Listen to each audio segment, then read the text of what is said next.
Você acha que a análise técnica funciona ou seria um mero exercício de futurologia? Agora que já morreu Mandiná, Walter Mercado, seria a próxima tentativa de prever o futuro? Ou você pode ganhar muito dinheiro ali fazendo análise técnica, day trade? Hoje eu vim aqui na Enfoque trazer para você Fausto Botelho, meu amigo. Funciona ou não esse negócio de análise técnica, Fausto? Bom, tô há 42 anos, você veio aqui fazer o quê, rapaz?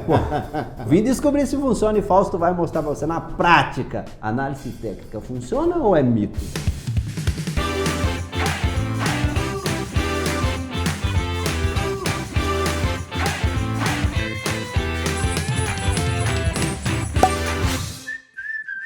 Opa, bom demais da conta, eu sou Rubens de São Paulo, capital, acompanho o canal Dinheiro com Você, com William Ribeiro. Bom também, meu amigo, hoje a gente está aqui na Enfoque e viemos trazer para você o analista e sócio fundador da Enfoque, meu amigo Fausto Botelho. Muito obrigado por me receber aqui, cara. Eu que agradeço, William. Sou fã do trabalho desse cara. Estar aqui no seu canal. Muito obrigado, sou fã do seu trabalho, do seu canal.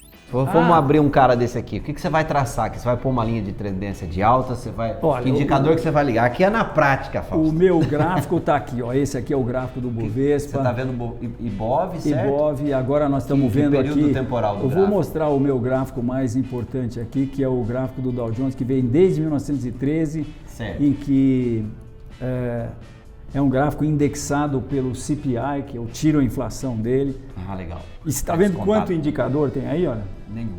Tá duas tendências eu tracei de alta. duas retas, que são as retas que encanam ele numa tendência de alta. Acho que são importantíssimas essas retas, ele consegue ter uma visão muito boa de onde nós estamos hoje. Deu para sacar aonde nós estamos hoje? Deu para sacar o perigo de estar comprado no mercado de risco hoje? Estamos no primeiro ponto, exceto que onde passou a Isso aqui é 1929. Que medo! Eu não queria que você precisa ver o gráfico do Dow Jones. Não, mas por favor, volta lá, por gentileza. Não, eu te mostro o 29 aqui sobre outro prisma. Nossa. Esse é o gráfico que o americano vê. Mas eu vi uma coisa ali que eu queria falar para ver se eu entendi direito. Eu já volto.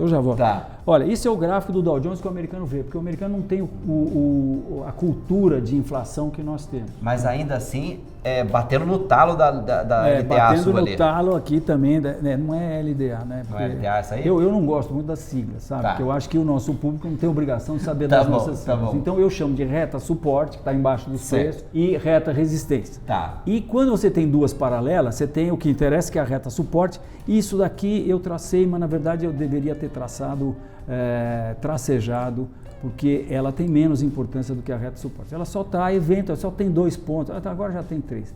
Tá, bom, mas isso é o que o americano vê. Acontece que nesse período você teve essa inflação aqui, ó. Esse período é de 1913 para cá, que é quando começa a ser calculada a inflação nos Estados Unidos, através do Consumer Price Index. Então, 2.506%. Quando você tira essa inflação, a gente então põe o CPI, aplica o CPI, que é esse índice que eu mostrei, 2.500%, a gente aplica nesse gráfico, e quando a gente tira a inflação desse gráfico... 2.500% seria a inflação de 13 para cá, de 1913 para cá. Nos Estados Unidos em dólar. No Brasil, de 63 para cá, é quaquilhão%. Por isso que...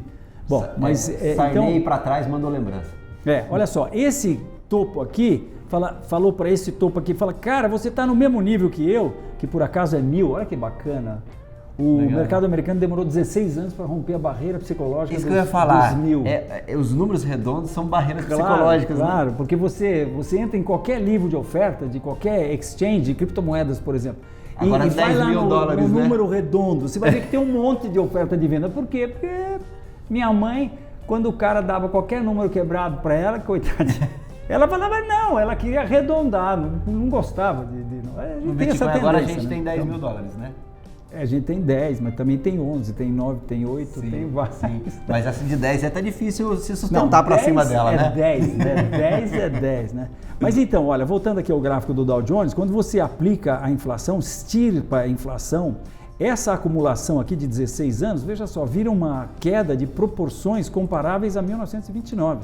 E muda completamente a perspectiva do gráfico, tá vendo? Não, mas o que eu tô assustado de ver aí, me corrija. É para assustar mesmo. Eu tô muito assustado. Porque é o primeiro momento, desde 1929, que a gente passou a sua reta aí.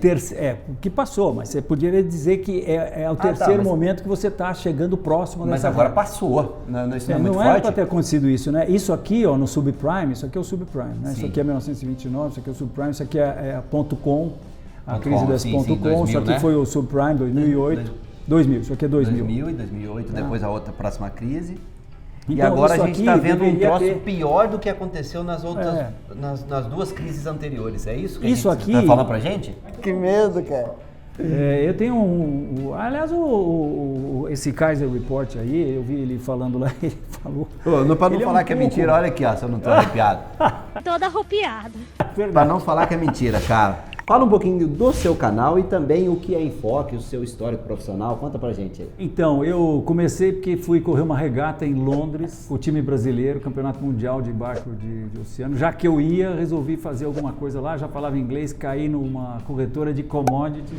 Me mandaram ser especialista em análise fundamental de metais. Comecei a estudar, vi que eu estava numa roubada. E um dia estava lá e tinha lá um cartaz, 8ª Conferência Anual de Análise Técnica, e eis que eu passo uma semana em Cambridge lá, estudando a tal da análise técnica, que eu nem sabia o que era. Que ano foi isso? 1977. Certo. E aí, desde então, por isso que eu tenho 42 anos aí. Então, eu comecei a lidar com os gráficos desde então, tive um timing muito bom, voltei para o Brasil em 1978, 4 de abril de 78, começou o mercado brasileiro de commodities. Foi muito bom, porque eu estava lá, no primeiro dia de pregão, com uma prancheta, papel milimetrado, fazendo o gráfico de analista raiz na mão para julho de 1978. E como é que era fazer um gráfico na mão?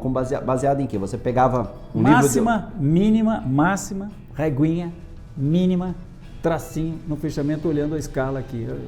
Seria a escala que está aqui. E diário, no caso. É diário. E nós tínhamos que... Aí, em 1983, fundamos a Enfoque. Foi aí que começou, viu? Sim. Eu lidar com a descrença total em análise técnica, porque, bem, nós já vamos falar disso. Sim, sim. Mas eu, quando falei que queria montar um departamento de análise técnica, porque naquela época, você sabe, estamos em 1982, a Enfoque foi fundada em 83. Estou quase nascendo aí na história. Eu falo para o diretor que queria montar um departamento, que tinha que ter gente para atualizar os gráficos, né? E ele me xinga de tudo quanto é nome, e fala, tira uma bola de cristal, literalmente, ele tinha uma bola de cristal, põe na mesa, fala aí o que vai acontecer. Eu falei, pelo amor de Deus. Então, já que eu não ia fazer o departamento de análise técnica no CREFSUL, juntei com 3 amigos e nós fizemos o que era uma startup, só que ninguém sabia desse nome. Não se usava e não tinha essa indústria farta de financiamento de ideias como tem hoje, né? Nós pusemos $200 cada um e montamos a Enfoque, que era uma revista de gráficos de preços de ações. E a gente fazia, de commodities, porque eu era do mercado de commodities, fui lá em Londres mexer com commodities. E desde então eu estou aqui. Trabalhando com análise técnica, eu trabalho com análise técnica, eu dou aula de análise técnica e eu uso análise técnica todo dia. Então, e se chega um cara que fala para você que isso não funciona? Como que você... Eu não ligo, mas eu tenho um grupo de WhatsApp das principais pessoas aí do universo das criptomoedas. Volta e meia chega lá um desavisado e começa a falar mal da análise técnica. A turma já fica esperando que eu volte, aí não dá, né? Porque eu tenho 42 anos nisso, eu tenho uma vida nisso, Lógico. É a minha profissão. Quer dizer, você não acha legal se vem um cara e fala que a sua profissão não vale nada. Né? Exato. Então eu de vez em quando solto uns torpedos, uns exocets lá, uns torpedos. Você manda uns cala-boca lá pra galera? Porque... Chega a mandar boleta também não, né? Olha, tem 10 mil livros de análise técnica na Amazon, muito mais do que 10 mil livros. E, quer dizer, você tem que perguntar pro cara quantos desses 10 mil ele leu, quanto que ele praticou, quantas horas bunda na cadeira olhando o gráfico ele tem. Porque se o cara não tem nada, não pode falar, tem que ficar quietinho, né? Legal. Tem que respeitar. Né? Show de bola, Fausto. Fala do seu canal também. Então, bem, o canal veio com a minha entrada nas criptos, né? Eu tenho uma empresa que é Enfoque, na qual a gente tem um software que é usado pelo pessoal do mercado. O pessoal usa o nosso software para acompanhar a bolsa, é o Terminal Enfoque. Bolsa de valores, commodities, ações, moedas, mercado brasileiro, internacional. Eu lido com cotações em tempo real. De repente, cria-se uma nova classe de ativos. Esse negócio foi criado em 2010, e eu demorei 7 anos para me ligar mas é que você sabe, você tem outras coisas do dia a dia. Mas eu não quero que você fale de Bitcoin não, que nós vamos ter um vídeo onde Fausto fala que Bitcoin vai valer mais de 100 mil reais e eu rezo todos os dias da minha vida para que ele esteja certo. Mas esse não é o foco aqui. Dólares! Oh 100 mil dólares. Então, eu mas não pula falo. isso. Quem fala é análise técnica. É, show de bola. Mas eu vou te pegar nessa aí, né? Agora eu quero saber o seguinte, talvez até essa dificuldade que você colocou, que tem muitos livros, e a gente conhece livro, esse cara que tá aqui, o Giovanni, ele tem um livro desse tamanho de análise técnica. Talvez essa seja uma dificuldade das pessoas. Você vai procurar estudar, se aprofundar nesse mercado na literatura, e às vezes você pode até acabar se aprofundando demais em muito conteúdo. E estratégia boa, costumo dizer, não é uma estratégia certa, é a estratégia que você bolou o seu setup que funciona, né? Para o cara que está começando, não sei se a análise vale a mesma para ativos tradicionais no mercado financeiro e também para Bitcoin, mas como é que a pessoa pode, via de regra, você tem que começar assim, né? Facilitar as coisas, começar do básico. Qual seria uma estratégia legal, Fausto, para a pessoa começar, indicadores fáceis, onde a pessoa começa para não se perder, colocar um gráfico igual esse que a gente está vendo na tela aqui, e a pessoa coloca 200 linhas de tendência, sei lá, tem 400 milhões de indicadores técnicos, como é que a pessoa pode começar? O primeiro passo está dando agora assistindo o seu vídeo. Certo. Existe um cara de cabelo branco, tem 42 anos praticando análise técnica. E o que eu posso te dizer sobre isso? Se funciona? Funciona pra caramba, tem mais. A análise técnica funciona sempre. Mantido o conjunto macro de fatores fundamentais que está influenciando um ativo. Acontece, felizmente, esse conjunto macro de fatores fundamentais oscila pouco. E aonde você vai aprender esses conceitos? Na faculdade. Como é que chama aquela faculdade que está dando aula de análise técnica? Você não sabe? Não sei, tem. É porque não tem. Não tem, né? Eu também não sei. Não tem faculdade e não tem uma matéria dentro da faculdade que chama-se análise técnica. Agora, existem cursos, eu mesmo estou fazendo cursos, eu faço cursos presenciais e tenho um curso gravado online também. Legal. E como é que as pessoas fazem para ter acesso à sua agenda de curso? O curso a gente fala de análise técnica e de um método que a gente desenvolveu.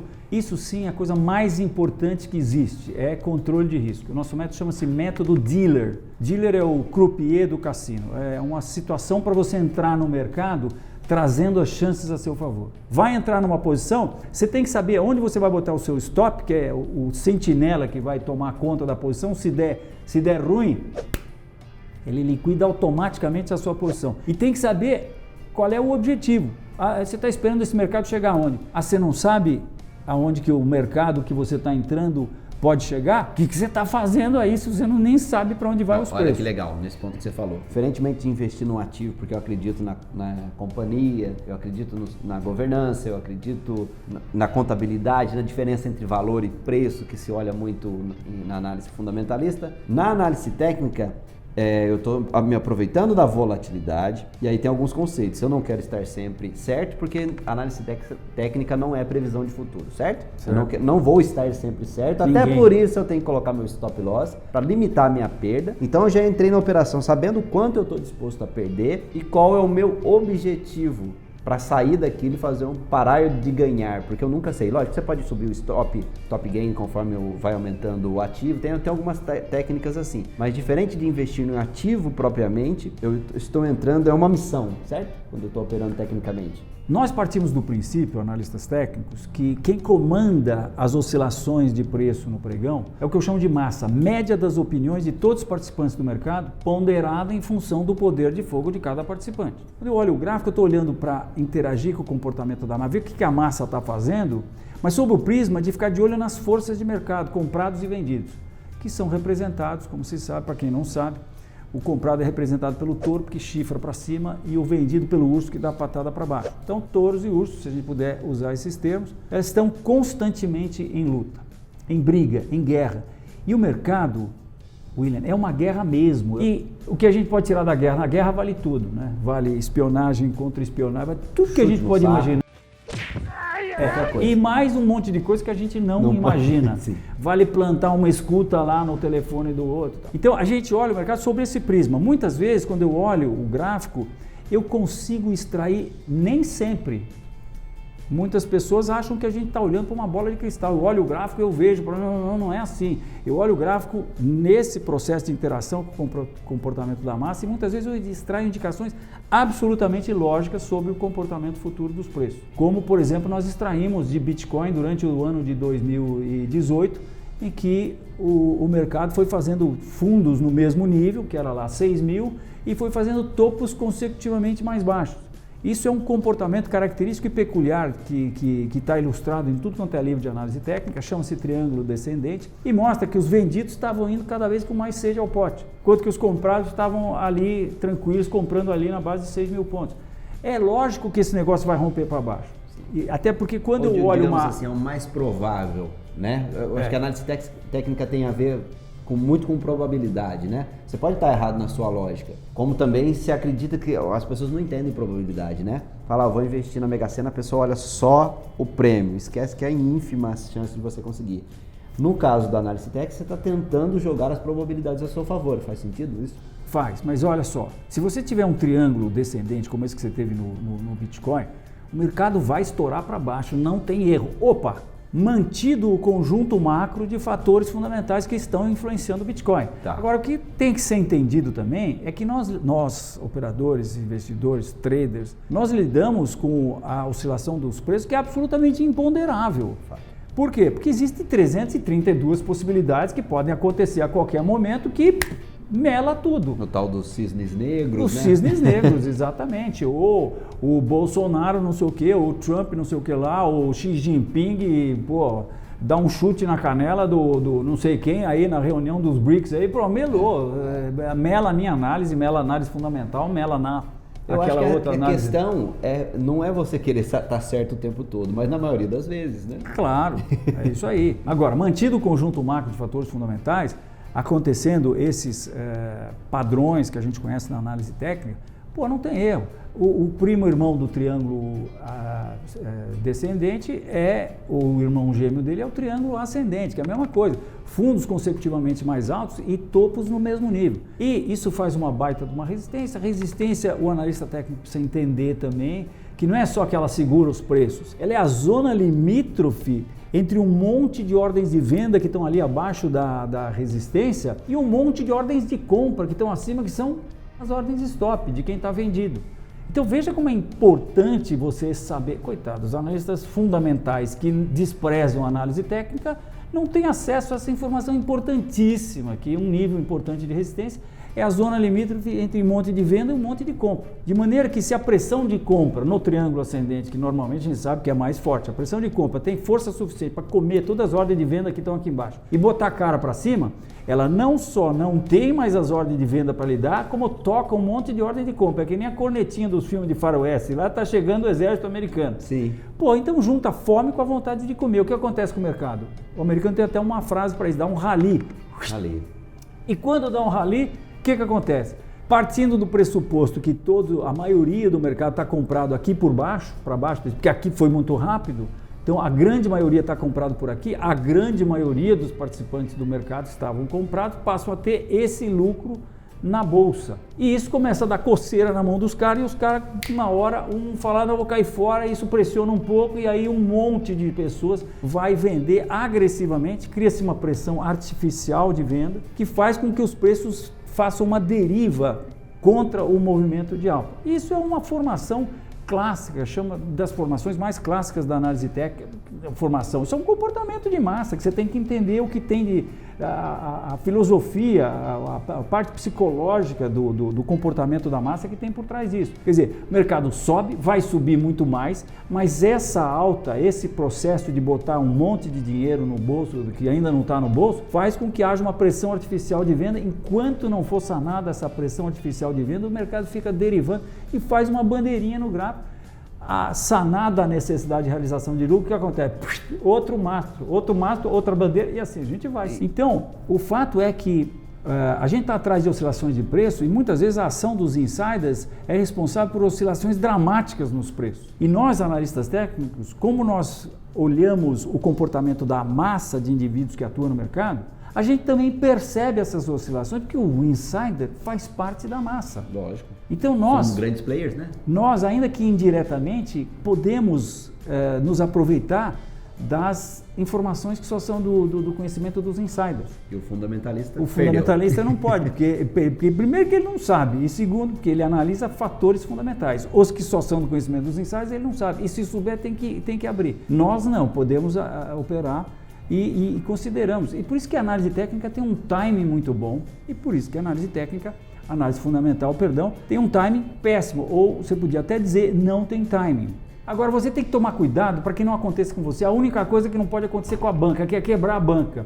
Então você tem que ter limite de risco, você tem que ter controle de risco. E controle de risco é você lidar com uma variável que ninguém fala. Os livros falam muito de o que comprar, que é mais afeito à análise fundamental, stock picking, que chama-se, você escolher o ativo, e sobre quando comprar, que é timing, mais afeito à análise técnica.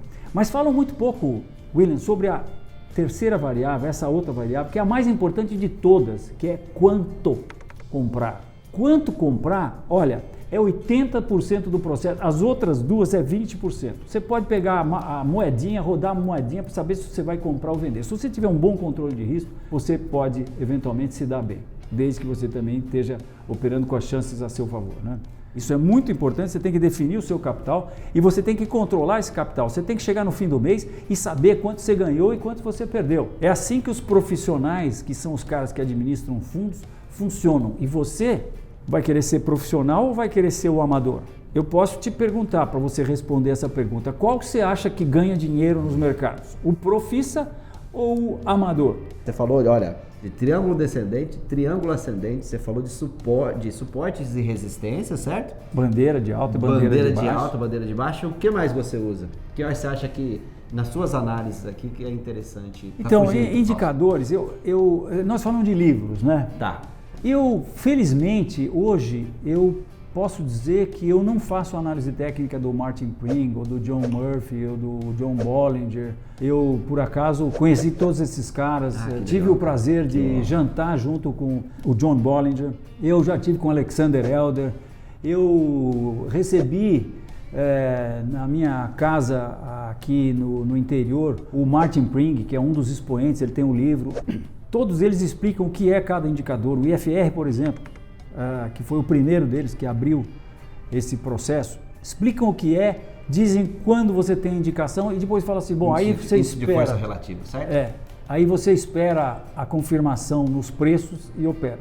Todo livro, vai atrás, você vai ver que todos eles falam, tem um indicador, aí você espera a confirmação nos preços.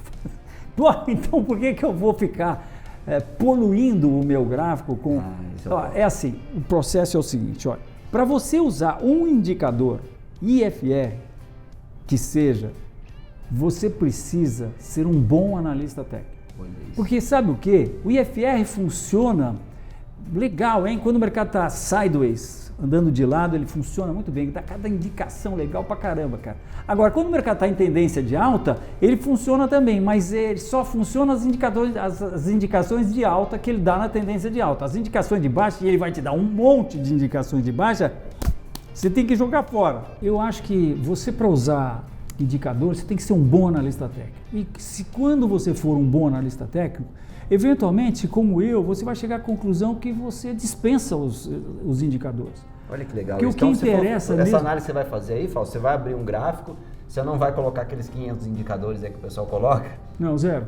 Eu uso nenhum indicador, porque eu não gosto de poluir meu gráfico. As pessoas me perguntam, pô, Fausto, mas e o volume? Cara, eu não consigo travar uma discussão, uma conversa amigável com qualquer pessoa me falando de volume mais do que um minuto, não dura mais do que um minuto. Eu sei tudo que tem para saber sobre volume, já li tudo, só que hoje em dia eu sou prático, entendeu? Tem um monte de coisa bonita para você fazer PowerPoint, falar para as pessoas e tudo mais. Agora eu quero saber o seguinte, tem poder preditivo?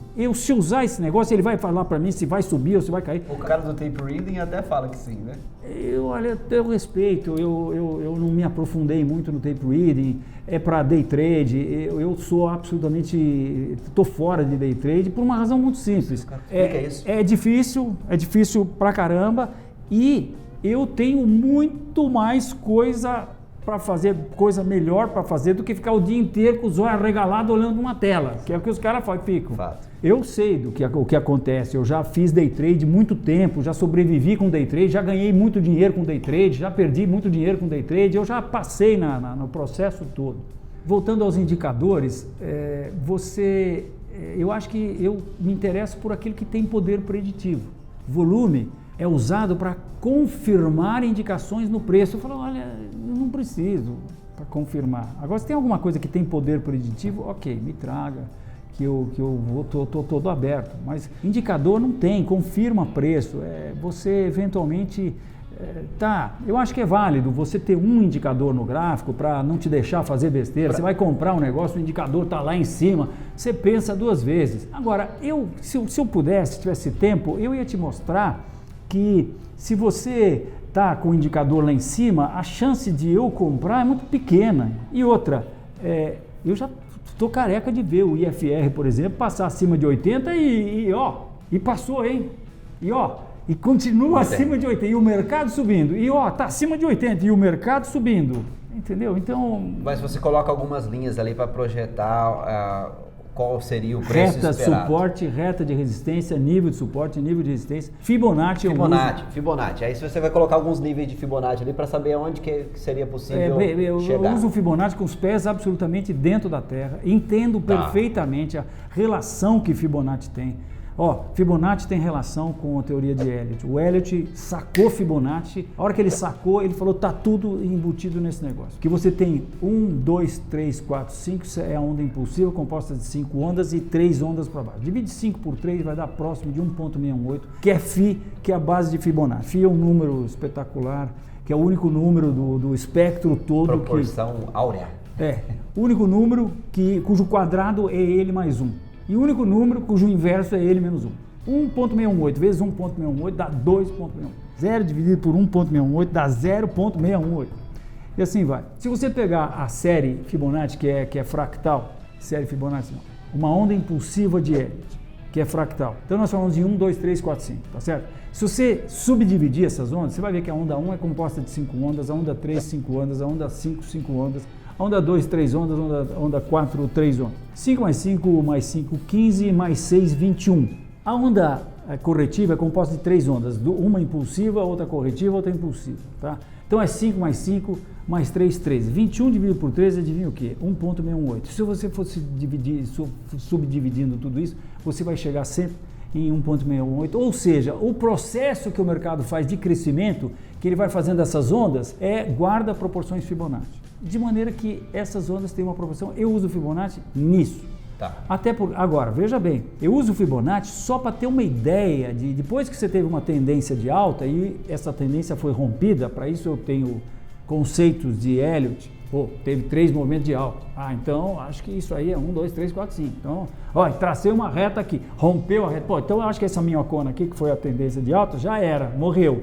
Até onde vai a baixa? Eu traço Fibonacci daqui a aqui, olho ali onde vai dar, olho para a esquerda, porque você tem sempre que olhar para a esquerda. Olhar para a esquerda aqui, para quem está vendo aqui para a esquerda. Olhar para a esquerda porque quando você vai brincar de níveis de suporte e resistência, quando você vai lidar com níveis de suporte e resistência, tem que olhar para a esquerda, porque é lá que estão os outros eventos técnicos que você vai ver se aconteceram nesse mesmo nível que você está vendo aqui, eventualmente prevendo que vai acontecer um nível de suporte. Tem mais meia dúzia de eventos técnicos lá, você vai falar, achei um suportão.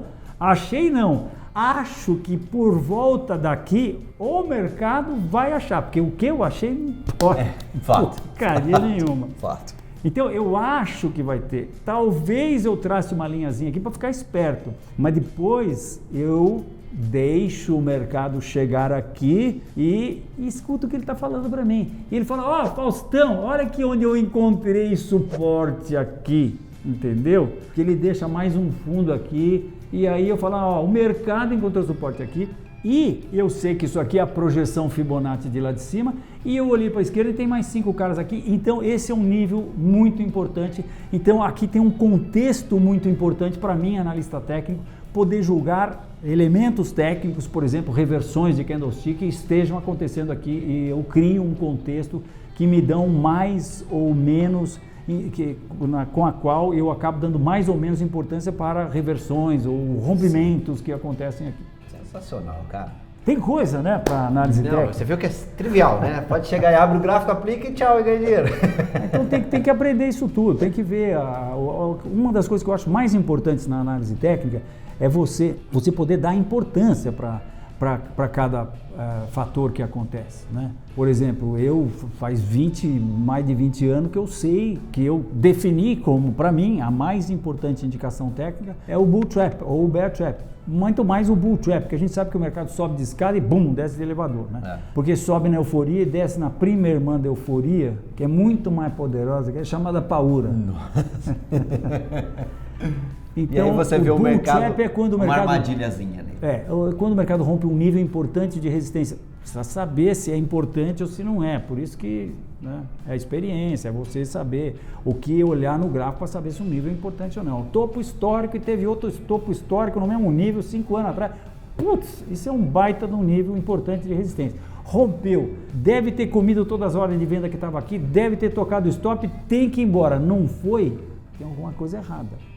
Entrou para dentro de novo, bull trap, prega o pau, vende, porque esse troço vai desmoronar. Então, é esse tipo de coisa que a gente faz com análise técnica. E no né? seu Então a curso gente você precisa ensina tudo isso, o que dá para fazer, depois para o eu cara ponho lá, são meter 3 o braço dias, e aprender, né? E o seu site dá para entrar lá e se inscrever? Não, métododealer.com.br. Show de bola. E o nosso site é Enfoque e o meu canal é Fausto Botelho.